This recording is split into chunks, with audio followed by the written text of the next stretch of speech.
امی نے بڑے اطمینان سے کہا کہ مطلب یہ کہ صاحبہ ماں بننے والی ہے، 3 مہینے ہو گئے ہیں تمہاری شادی کو، اور اب وقت آ گیا ہے کہ گھر میں ایک نئے مہمان کی آمد ہوگی۔ لوگ تو شادی کے 1 مہینے بعد ہی خوشخبری سنا دیتے ہیں، لیکن تمہارے ہاں یہ خوشی اب آئی ہے۔ ہم سب بہت خوش ہیں۔ اب اس گھر میں ایک بچہ آئے گا اور ہم سب اس کے ساتھ مصروف ہو جائیں گے۔ میں حیرت کے سمندر میں ڈوب گیا۔ میرے پاس الفاظ ہی نہیں تھے، ماں کے سامنے کچھ بول نہ سکا۔ اندر ہی اندر میرا دم گھٹنے لگا، کیونکہ حقیقت یہ تھی کہ میرے اور صاحبہ کے درمیان تو کوئی رشتہ بنا ہی نہیں تھا۔ میں سیدھا کمرے کی طرف گیا اور اندر جاتے ہی صاحبہ کو گھورنے لگا۔ میرا دل زور زور سے دھڑک رہا تھا۔ میں نے اس سے پوچھنے کی کوشش کی کہ یہ سب کیا ہے، یہ کیسا معاملہ ہے، یہ خبر کیسے سچی ہو سکتی ہے۔ میں تو آگ بگولا ہو گیا۔ ایک طرف تو یہ لڑکی دن رات بہانے بنا کے کہہ رہی تھی کہ مجھے تھوڑا وقت چاہیے، میں ابھی آپ کے قریب نہیں آ سکتی، اور دوسری طرف یہ خبر دے دی کہ وہ ماں بننے والی ہے۔ ظاہر ہے اس میں میرا کوئی لینا دینا نہیں تھا، تو پھر یہ بچہ کس کا تھا؟ میرے دماغ میں آگ سی بھڑک اٹھی، اور میرا دل کہنے لگا کہ یہ بچہ ضرور اس کے کسی پرانے عاشق کا ہے، وہی جس کے لیے یہ ہر وقت روحانسی رہتی تھی، ہر وقت منہ پھلائے رکھتی تھی، اور مجھے جو اس کا شوہر ہوں، ایک خوبصورت جوان مرد ہوں، دیوار سے لگا رکھا تھا۔ میرا خون کھولنے لگا۔ میں نے اس کی طرف انگلی اٹھا کے کہا کہ بتاؤ کس کے ساتھ تم نے منہ کالا کیا، فوراً سچ بتاؤ، نہیں تو میں اسی وقت تمہیں چھوڑ دوں گا۔ یہ سنتے ہی وہ میرے پیروں میں گر گئی۔ اس کے آنسو تھمنے کا نام نہیں لے رہے تھے۔ وہ روتے روتے کہنے لگی کہ نہیں، ایسی کوئی بات نہیں، آپ غلط سوچ رہے ہیں، خدا کے لیے مجھے بدنام نہ کریں، میں آپ کو حقیقت بتاتی ہوں۔ اس کے الفاظ سن کے میں نے غصے میں کہا کہ پھر فوراً بتاؤ آخر سچ کیا ہے، ورنہ میں ایک پل بھی تمہیں ساتھ نہیں رکھوں گا۔ اس نے ہچکچاتے ہوئے کہا کہ آپ کو یاد ہے نا، جب بابا نے شادی کی بات کرتے ہوئے کہا تھا کہ ہمارا کاروباری نقصان ہو گیا ہے اور اسی لیے ہم جہیز نہیں دے سکتے۔ اصل میں وہ کوئی کاروباری نقصان نہیں تھا، ہمارے گھر میں ایک خوفناک ڈکیتی ہوئی تھی۔ وہ لوگ نہ صرف ہمارا سارا سامان لے گئے بلکہ میری عزت کو بھی لوٹ کے چلے گئے۔ وہ کہنے لگی کہ کئی آدمی تھے، سب نے منہ چھپایا ہوا تھا۔ میں چیختی رہی، روتی رہی، لیکن کسی نے میری آواز نہیں سنی۔ انہوں نے میرا سب کچھ رون ڈالا۔ میں بے بسی سے زمین پہ گری رہی اور وہ درندے اپنی ہوس پوری کرتے رہے۔ اس وقت میرا باپ اور ماں بھی بے بس تھے۔ ہمارے پاس ہمت ہی نہیں تھی کہ کسی کو بتاتے۔ ہم نے پولیس کو بھی اس لیے خبر نہیں کی کہ بابا نے کہا اگر بات باہر نکلی تو پورا محلہ ہماری عزت کا تماشا بنائے گا، لوگ انگلیاں اٹھائیں گے کہ ان کی بیٹی کے ساتھ یہ سب کچھ ہوا ہے، اور پھر میری شادی کا سوال ہی پیدا نہیں ہوگا۔ میں یہ سن کے پتھر کا بت بن گیا۔ میرا دماغ گھوم گیا، میری آنکھوں کے سامنے اندھیرا چھا گیا۔ میرے دل میں ایک ہی بات گونج رہی تھی کہ میرے ساتھ ایسی لڑکی کی شادی کرا دی گئی جس کے ساتھ یہ سب کچھ ہو چکا تھا۔ وہ لڑکی جو کئی درندوں کے ہاتھوں پامال ہو گئی ہو، کیا وہ اب میرے ساتھ گھر بسا سکتی ہے؟ میں نے اس سے غصے سے کہا کہ یہ سب تم نے مجھے پہلے کیوں نہیں بتایا؟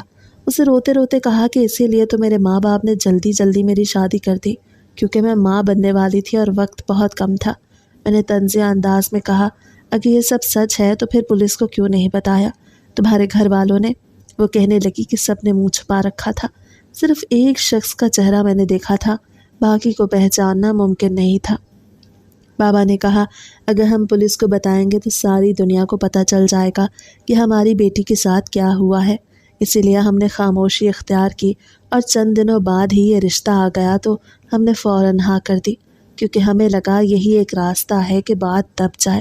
میں نے غصے سے کہا کہ چاہے یہ سب تمہارے قصور کے بغیر ہوا ہو، لیکن حقیقت یہی ہے کہ تم اس قابل نہیں رہی کہ کسی کا گھر بسا سکو۔ تم نے 3 مہینے میری زندگی کو جہنم بنا کے رکھا، اور اب یہ حقیقت سامنے آ رہی ہے۔ اگر تم مجھ سے اچھی طرح رہتی اور کچھ نہ بتاتی تو شاید میں سب کچھ بھلا دیتا، لیکن یہ بچہ کیسے چھپتا؟ یہ تو سب کے سامنے آنے والا تھا۔ اگر تمہیں اتنی ہی فکر تھی کہ گھر ٹوٹ نہ جائے تو تم نے پہلے ہی اس بچے سے جان کیوں نہ چھڑائی؟ وہ روتے روتے بولی اس میں بچے کا کیا قصور ہے؟ اس نے کیا گناہ کیا ہے؟ یہ تو معصوم ہے۔ میں نے کہا مار کے کہا واہ کمال ہے، تمہارے اندر اتنی انسانیت ہے کہ کسی اور کے بچے کو جنم دینے پہ اڑی ہوئی ہو، تو پھر ٹھیک ہے یہ انسانیت پوری کرو، مگر یاد رکھو اس کے بعد کا سفر بڑا کٹھن ہے۔ تمہیں یہ بچہ اکیلے پالنا ہوگا، تمہیں یہ بوجھ اکیلے اٹھانا ہوگا، کیونکہ میں کیوں کسی اور کا بچہ پالوں، کیوں اپنی زندگی برباد کروں؟ میں نے کہا اب یہ معاملہ سب کے سامنے آنا چاہیے، تمہارے ماں باپ کو اور میرے ماں باپ کو پتہ چلنا چاہیے کہ حقیقت کیا ہے۔ یہ سن کے وہ اور زیادہ رونے لگی، میرے سامنے ہاتھ جوڑنے لگی کہ نہیں، ایسا نہیں کریں، مجھے بدنام نہ کریں، میرا گھر ٹوٹ جائے گا، میری زندگی تباہ ہو جائے گی۔ لیکن میں اتنے غصے میں تھا کہ میرا ضبط ٹوٹ گیا۔ میں نے اس کی ایک بھی بات نہ سنی اور غصے سے بھرے قدموں کے ساتھ کمرے سے باہر نکل آیا۔ میرے دماغ میں صرف ایک ہی بات گونج رہی تھی کہ یہ بات اب سب کو معلوم ہونی چاہیے، چاہے کچھ بھی ہو جائے۔ میں باہر نکلا تو میرا دل دھڑک رہا تھا اور دماغ جلتے ہوئے کوئلے کی طرح گرم تھا۔ میں سوچ رہا تھا کہ یہ ساری بات اپنی ماں باپ کو بتاؤں، لیکن جیسے ہی میں نے صحن میں قدم رکھا تو سامنے کا منظر دیکھ کے میری زبان گنگ ہو گئی۔ میرے سامنے سلیم کھڑا تھا، وہی سلیم جو 4.5 مہینے سے لاپتہ تھا۔ اس کی صحت پہلے سے بھی زیادہ اچھی لگ رہی تھی، چہرے پہ روشنی اور تازگی تھی، کپڑے بھی بالکل نئے اور قیمتی پہنے تھے، اور وہ ایسے کھڑا تھا جیسے کسی سفر سے جیت کے آیا ہو۔ ماں نے اسے دیکھتے ہی خوشی سے چیخ ماری اور اس کی آنکھوں میں آنسو آ گئے۔ ماں اسے اپنے سینے سے لگا کے رو پڑی کہ بیٹا تو کہاں تھا، میں تیری صورت کو ترس گئی تھی۔ میں بھی آگے بڑھا اور اپنے بھائی کو گلے سے لگا لیا۔ دل میں خوشی بھی تھی کہ بھائی زندہ سلامت واپس آ گیا ہے، لیکن ساتھ ہی میرے دل کے کسی کونے میں شک کی ایک ہلکی سی پرچھائی بھی اترنے لگی۔ سلیم نے مسکرا کے کہا، بھائی بھابھی سے تو ملواؤ نا، ان سے ملنے کا اتنا شوق تھا، لیکن شادی میں نہ آ سکا، اب تو آ گیا ہوں نا، اب تو ملواؤ۔ ماں نے بھی کہا، جاؤ بہو کو بلا لاؤ، اتنے دنوں بعد بیٹا واپس آیا ہے، وہ بھی خوشی سے بہو کو دیکھے۔ میں نے اندر ہی اندر کڑوا سا گھونٹ بھرا اور سوچا کہ کاش ماں کو پتہ ہوتا کہ ہمارے کمرے میں کس طوفان نے ڈیرے ڈالے ہوئے ہیں، لیکن زبان پہ کچھ نہ لایا اور خاموشی سے صاحبہ کو آواز دی، میرا بھائی آیا ہے جو شادی میں نہیں آیا تھا، اب گھر واپس آیا ہے، جا کے مل لو۔ وہ بولی، ٹھیک ہے، اور تیار ہو کے باہر آ گئی۔ میں بھی ساتھ ہی باہر ہی بیٹھا تھا۔ صاحبہ نے جیسے ہی سلیم کو دیکھا تو اس کے وجود میں زلزلہ سا آ گیا، اس کے چہرے کا رنگ پیلا پڑ گیا، آنکھیں پھٹی کی پھٹی رہ گئیں جیسے اس نے کسی انسان کو نہیں بلکہ کوئی بھوت دیکھ لیا ہو۔ اس کے قدم ڈگمگا گئے اور وہ ایک دم سانس پھولانے لگی۔ ماں نے فوراً محسوس کیا اور کہا، بہو کیا ہوا، ٹھیک تو ہو؟ لیکن صاحبہ کے ہونٹوں سے کوئی جواب نہ نکلا اور وہ وہیں پر زمین پہ گر گئی اور بے ہوش ہو گئی۔ ہم سب گھبرا گئے، ہمیں لگا شاید بچہ ہونے والا ہے، اسی وجہ سے وہ بے ہوش ہو گئی۔ ہم نے فوراً اسے اٹھایا اور ہسپتال لے گئے۔ ڈاکٹر نے چیک کیا اور کہا، ایسا لگتا ہے یہ کسی صدمے یا شدید خوف کی وجہ سے بے ہوش ہوئی ہیں، ان کا بلڈ پریشر بہت زیادہ بڑھ گیا تھا، لیکن اب یہ خطرے سے باہر ہیں۔ کچھ دیر بعد جب اسے ہوش آیا تو اس نے روتے ہوئے کہا کہ مجھے واپس گھر لے چلیں۔ میں نے کہا، کیا ہوا؟ ابھی تو تم بے ہوش ہو گئی تھی، تمہیں آرام کی ضرورت ہے۔ لیکن وہ ضد کرنے لگی کہ نہیں، مجھے فوراً گھر جانا ہے۔ جب ہم واپس آئے تو وہ سیدھی کمرے میں آ کے بیٹھ گئی اور پھر اس نے میری آنکھوں میں آنکھیں ڈال کے کہا کہ وہ جو ڈکیتی ہمارے گھر میں ہوئی تھی اور جن لوگوں نے میرا سب کچھ برباد کیا، ان میں سے ایک کا چہرہ میں نے دیکھا تھا، اور وہ شخص کوئی اور نہیں بلکہ آپ کا بھائی سلیم ہے۔ یہ سن کر میں سکتے میں آ گیا، میری زبان بند ہو گئی۔ میں نے غصے سے کہا، تم جھوٹ بول رہی ہو، یہ گھر میں رہنے کے بہانے ڈھونڈ رہی ہو۔ لیکن وہ چیخ کر بولی کہ نہیں، میں جھوٹ نہیں بول رہی، یہ بالکل سچ ہے، اگر آپ کو یقین نہیں تو آپ خود اس سے پوچھ لیجئے۔ میں خاموش ہو گیا، لیکن میرے دماغ میں دھماکے ہونے لگے۔ میں نے فوراً سوال کیا کہ ڈکیتی کب ہوئی تھی۔ اسے جو تاریخ بتائی وہ وہی دن تھا جس کے اگلے ہی دن سلیم غائب ہو گیا تھا اور کئی مہینوں تک واپس نہیں آیا تھا۔ اب پھر میری شادی کے دن بھی وہ موجود نہیں تھا۔ سب کو لگا تھا کہ وہ ناراض ہو گیا ہے، لیکن اصل حقیقت کچھ اور تھی، اس نے روپوشی اختیار کر لی تھی۔ میں نے صاحبہ کو کہا کہ تم یہ بات کسی سے نہ کہنا، اور میں باہر نکل آیا۔ میں نے کوشش کی کہ باتوں باتوں میں سلیم سے اس معاملے پہ گفتگو کروں۔ میں نے جھوٹ بولا کہ پولیس آئی تھی اور ان کے پاس CCTV فوٹیج بھی موجود ہے۔ یہ سنتے ہی سلیم کا رنگ اڑ گیا اور اس کے چہرے پہ پسینہ آ گیا۔ میں نے اس کی آنکھوں میں جھانکا تو صاف لگ رہا تھا کہ وہ کچھ چھپا رہا ہے۔ آخرکار اس نے شرمندگی سے سر جھکا لیا اور کہا، بھائی مجھے معاف کر دیں، یہ سب میرے دوستوں نے کیا تھا، انہوں نے کہا تھا کہ ڈھیر سارے پیسے ہوں گے، ہم نے مل کے یہ سب کیا، اور انہیں پیسوں سے میں ماموں کے گھر جا کے عیش کرتا رہا۔ میں نے غصے سے کہا کہ تو نے صرف ڈکیتی کی تھی یا کچھ اور بھی کیا تھا؟ میں نے اس کا گریبان پکڑ لیا اور اسی وقت ماں باپ بھی آواز سن کے کمرے میں آ گئے۔ سلیم پہلے تو انکار کرتا رہا، پھر کہنے لگا ہاں صرف ڈکیتی کی تھی، لیکن جب میں نے اسے جھنجھوڑ کے کہا کہ سچ بول تو وہ لرز گیا اور آخر کار زبان کھول دی۔ اس نے کہا ہاں ہم لوگوں نے اس لڑکی کے ساتھ ظلم بھی کیا اور یہی وہ لڑکی ہے جس سے آپ نے شادی کی۔ اور پھر وہ حقارت سے ہنسا اور کہا کہ آپ نے اس لڑکی سے شادی کیوں کر لی؟ یہ تو بہت بری لڑکی ہے۔ میں نے غصے سے ایک زوردار تھپڑ اس کے منہ پہ مارا اور چیخ کے کہا وہ بری لڑکی نہیں تھی، تم لوگوں نے اسے برا بنا دیا، تم نے اس کی عزت لوٹی تو کیا وہ قصوروار ہو گئی؟ قصوروار تو تم ہو اور تمہارے جیسے درندے ہیں۔ اب وہ ماں بننے والی ہے اور اس کا بچہ معصوم ہے۔ میں نے سب کچھ ماں اور باپ کے سامنے کہہ دیا۔ وہ بھی یہ سن کے حیران رہ گئے۔ باپ نے بھی سلیم پہ ہاتھ اٹھایا اور اسے کوسنے لگے، لیکن جتنے بھی تھپڑ ہم لگاتے وہ کم تھے۔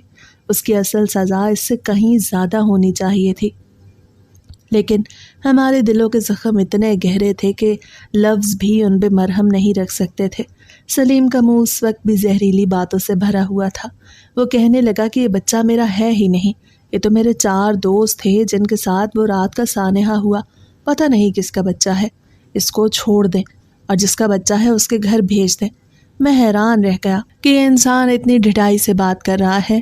اپنی گندی حرکت کا بھی اعتراف کیا اور اب اس معصوم بچے کو ٹھکرانے کی کوشش کر رہا ہے۔ اس وقت سب سے زیادہ صدمہ مجھے اس بات پہ ہوا کہ میری ماں اس کے ساتھ مل گئی تھی۔ میں نے اپنی ماں جیسی عورت پہلے کبھی نہیں دیکھی تھی جو اپنے بیٹے کے ہر گناہ پہ پردہ ڈالنے کے لیے تیار ہو گئی تھی۔ اسے کہا ہاں بیٹا ٹھیک ہی کہہ رہا ہے، یہ لڑکی ہمارے لیے بوجھ ہے، اس کو چھوڑ کے گھر سے نکال دو۔ لیکن میں اور بابا صرف اور صرف حق اور سچ کا ساتھ دینے کے لیے کھڑے تھے۔ بابا نے بڑے سخت لہجے میں کہا کہ صاحبہ کے ساتھ ہم کچھ برا نہیں ہونے دیں گے، وہ پہلے ہی ہمارے خاندان کی وجہ سے اتنا دکھ برداشت کر چکی ہے، اب اس کے ساتھ مزید ظلم نہیں کیا جائے گا، ہم اس کا خیال رکھیں گے۔ ماں چیختی رہی کہ نہیں اس کو طلاق دو، لیکن بابا نے کہا کہ ایسی بات زبان پہ مت لاؤ۔ اس وقت میں نے فیصلہ کیا کہ میں سچائی کے راستے سے پیچھے نہیں ہٹوں گا۔ میں صاحبہ کو ڈاکٹر کے پاس لے کے گیا اور پوچھا کہ یہ کیسے پتہ چل سکتا ہے کہ ہونے والے بچے کا اصل باپ کون ہے؟ ڈاکٹر نے کہا یہ ابھی ممکن نہیں، جب بچہ پیدا ہوگا تو DNA ٹیسٹ کر کے سب کچھ واضح ہو جائے گا، اس سے پہلے کوئی راستہ نہیں۔ بچے کی پیدائش میں ابھی کئی مہینے باقی تھے۔ اس دوران صاحبہ میرے ساتھ ہی رہتی رہی۔ میں نے اپنے دل کو سخت کر رکھا تھا، میں نے اس کے ساتھ کوئی تعلق قائم نہیں کیا، لیکن میں نے اس کی دیکھ بھال میں کوئی کسر نہ چھوڑی۔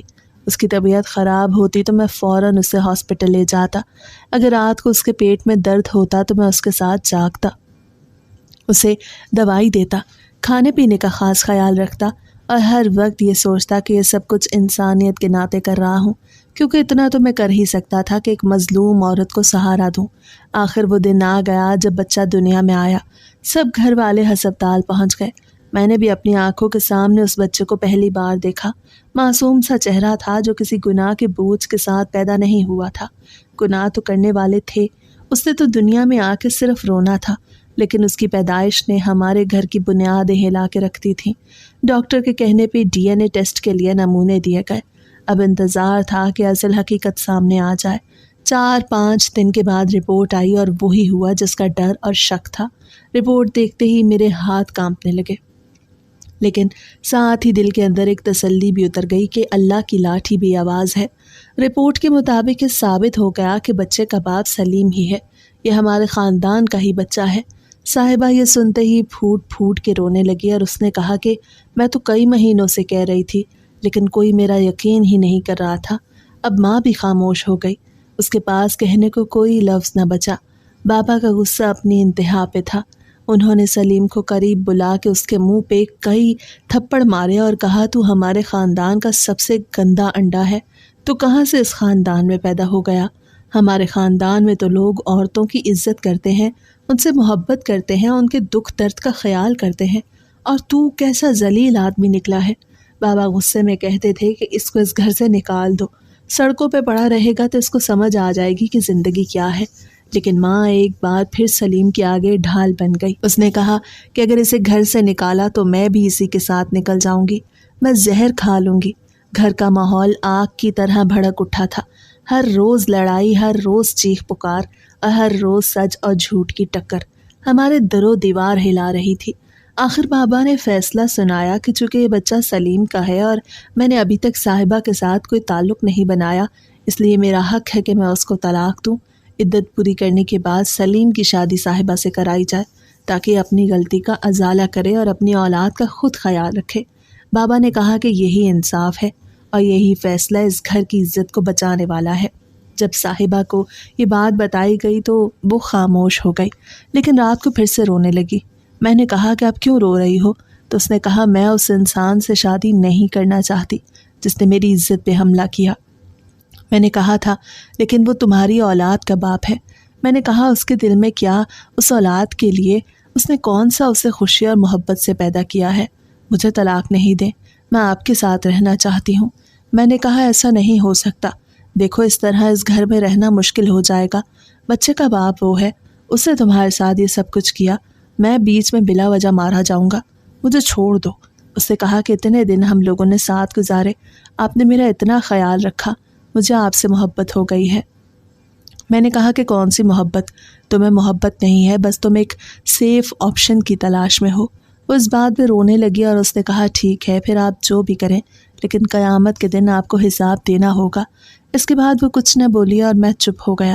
بابا نے کہا تم اسے چھوڑو تاکہ عدت پوری ہو سکے اور پھر اس کے بعد اس نکمے کی شادی کروائی جائے۔ میں نے کہا اس نکمے کی شادی کروائیں گے آپ اس لڑکی کے ساتھ تو یہ پتہ نہیں اس کے ساتھ بھی کیا کرے گا۔ بابا نے کہا کہ کیا مطلب؟ تو میں نے کہہ دیا کہ میں صاحبہ کو طلاق نہیں دوں گا، وہ میری بیوی ہے، میرے نکاح میں ہے، میں کیوں اس کو اپنے نکاح سے نکالوں اور اس کو سزا دینے کے بجائے لڑکی مل جائے تاکہ یہ اس کے ساتھ زندگی گزار سکے۔ میں اس پہ کیس کراؤں گا، یہ 7 سال جیل میں گزار کے آئے گا نا تو اس کو سکون آ جائے گا۔ بابا نے کہا کہ ایسا نہیں کرو، تو میں نے کہا ٹھیک ہے ایسے نہیں کروں گا، لیکن میں صاحبہ کو طلاق نہیں دوں گا۔ اس کی اولاد میرے کمرے میں پیدا ہوئی ہے، میرے بستر پہ میں ہی اس کا باپ ہوں، چاچا تو میں اس کا ویسے بھی ہوں، میں اس کو اپنی اولاد کی طرح پالوں گا۔ میری بیوی میری ہی رہے گی، اس کو کسی کی بیٹی نہیں ملنی چاہیے تاکہ اس کی زندگی برباد کر سکے، اور آپ اس کو آج سے کوئی پیسے بھی نہیں دیں گے، اپنی زندگی کو یہ خود دیکھے گا، یہی اس کی سزا ہوگی۔ نہیں تو اگر صاحبہ نے فیصلہ کیا کہ وہ کیس کرنا چاہتی ہے اس پر اور اس کے دوستوں پر تو میں اس کا بھی ساتھ دوں گا۔ بابا نے کہا کہ مجھے اپنی تربیت پہ بہت ناز ہے، تم نے واقعی صحیح فیصلہ کیا۔ میں تو اس گھر کی عزت کے بارے میں سوچ رہا تھا، لیکن تم نے اس لڑکی کے بارے میں سوچا اور یہ تم نے بہت اچھا کیا۔ اگر مرد ہی عورتوں کے بارے میں نہیں سوچیں گے تو بیچاری عورتیں کہاں جائیں گی۔ ماں کے دل میں صاحبہ کے لیے نفرت تھی، لیکن بابا ہمارا ساتھ دیتے تھے۔ بچے کا نام ہم نے علی رکھا، وہ مجھے بابا کہتا تھا۔ وہ 2 سال کا تھا۔ گھر کا ماحول بڑا خراب ہو گیا کیونکہ سلیم بھی اسی گھر میں رہتا تھا اور ماں ہمیشہ اس کا ساتھ دیتی تھی اور صاحبہ کو باتیں سناتی تھی۔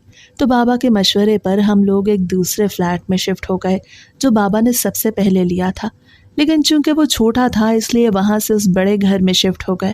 بابا نے کہا کہ تم لوگ وہاں جا کے رہو اور اپنی زندگی وہاں گزارو، ویسے بھی اس گھر میں تمہاری بیوی کا رہنا مناسب نہیں جہاں پہ سلیم بھی رہتا ہے۔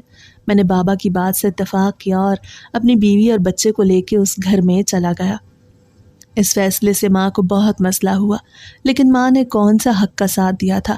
اس کے بعد ہماری زندگی خوشیوں سے بھر گئی اور ہم لوگ اپنی زندگی خوشی سے گزارنے لگے۔ علی بڑا ہو رہا تھا اور ہر روز اس کی شرارتیں اور باتیں ہمارے دل کو بہلا دیتی تھیں۔ صاحبہ کا دل بھی ہلکا ہوتا گیا، وہ آہستہ آہستہ اپنے ماضی کو بھولنے لگی اور علی کی مسکراہٹ میں اپنی نئی دنیا ڈھونڈنے لگی۔ میں نے اپنے گھر کو جتنا ممکن تھا سکون اور عزت والا بنایا۔ بابا کبھی کبھار آ کے علی کے ساتھ کھیلتے اور کہتے یہ بچہ ہماری نسل کا روشن چراغ ہے۔ میں ان کے الفاظ سنتا تو میرا دل خوشی سے بھر جاتا۔ مجھے یقین ہو گیا کہ اللہ کے فیصلے سب سے بہتر ہوتے ہیں۔ اگر میں اس وقت کمزوری دکھاتا اور صاحبہ کو چھوڑ دیتا تو نہ تو میرا ضمیر سکون میں ہوتا، نہ اس بے قصور بچے کی زندگی سنورتی۔ لیکن میں نے ایک فیصلہ لیا اور اس فیصلے نے ہماری زندگی کو خوشیوں اور سکون سے بھر دیا، اور یوں ہماری زندگی کا انجام روشنی اور امید پہ ہوا۔ صاحبہ کو مجھ سے محبت تھی، یہ بات اس نے پھر میرے ساتھ رہتے ہوئے ثابت بھی کر دی۔ اس نے میرے سارے چھوٹے چھوٹے خواب پورے کیے۔ میں آفس سے آتا وہ تیار ہو کے کھڑی ہوتی، اس کے بازو میرے ہاتھ میں ہوتی، جس میں اس نے بہت خوبصورت چوڑیاں پہنی ہوتی۔ میں ان سے کھیلتا، وہ میرے لیے اچھے اچھے کھانے بناتی، میرا خیال کرتی، میں تھک جاتا تو میرا سر دباتی۔ اور ان یادوں میں ایک اور یاد یہ بھی شامل تھی، ایک اور لمحہ یہ بھی تھا کہ جب میں آفس سے واپس آتا تو ایک چھوٹا سا معصوم سا پیارا سا بیٹا مجھے بابا بابا کہتے ہوئے میری طرف بھاگتا۔ میں اسے گود میں اٹھا لیتا، اسے دکان لے کے جاتا، وہ میرے ساتھ کھیلتا تھا۔ ہم ایک بالکل مکمل فیملی بن چکے تھے۔